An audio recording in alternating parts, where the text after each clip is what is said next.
Tao Te KaChing. The Tao that can be told is not the eternal Tao. Lao Tzu, 600 BC.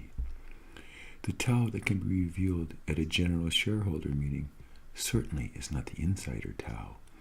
The unimaginably large and non-retractable bonus remains the source of 10,000 schemes.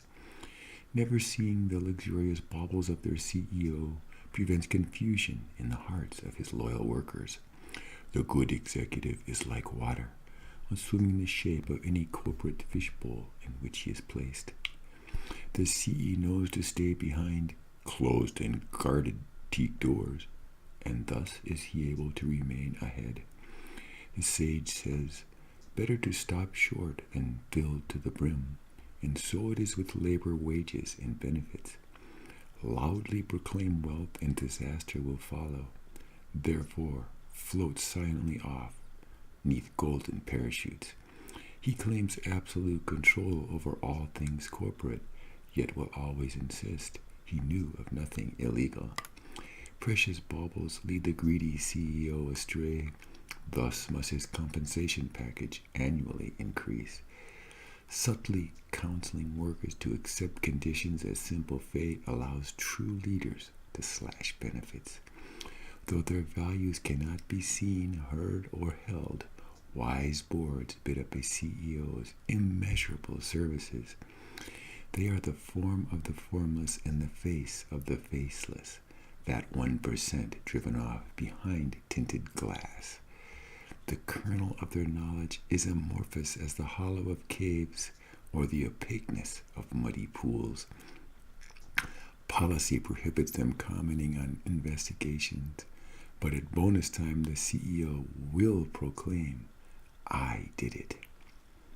When media wisdom and pundit intelligence were born, then did their great pretense truly begin. When the country became confused and in chaos, then did these full loyal ministers first slither forth. Having abandoned kindness and renounced morality, they urged subordinates to filial piety and love. Following the Tao Te KaChing, they know there is no difference between yes and no, good and evil. The ancients said, yield and overcome. Thus do they ass kiss, backbite, and shoulder climb to the top.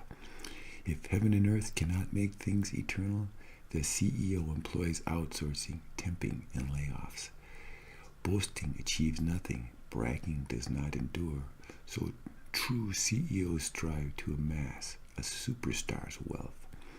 Shareholders know the four great powers of the universe are the Tao, heaven, earth, and the bonus. The CEO traveling all day does not lose sight of personal gain despite the 10,000 beautiful things. The wise corporal clone retains his early humility in his fictionalized and ghost-written autobiography. Many mergers are hard, some may fail. Thus, the sage CEO only works under an ironclad contract. When many are terminated, he mourns as if in sorrow, eyeing his huge bonus as if at a funeral. He reports footnoted results, never boasts in public, and quietly deposits what is his life's meaning. His perseverance is a sign of the willpower of those unable to feel rich by seeing that they have enough.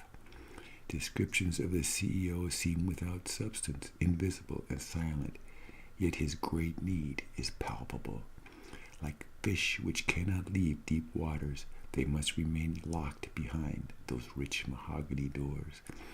Good leaders model values, but managers enforce rules. So a VP only smiles as minions do his bidding. Having lost goodness, kindness, and justice, they rely on ritual, that empty husk of faith and loyalty. The CEO hears of the Tao and laughs, praise be, for without laughter the Tao would not be what it is. For pursuing wealth he acquires something daily, but pursuing the Tao he would lose a thing each day.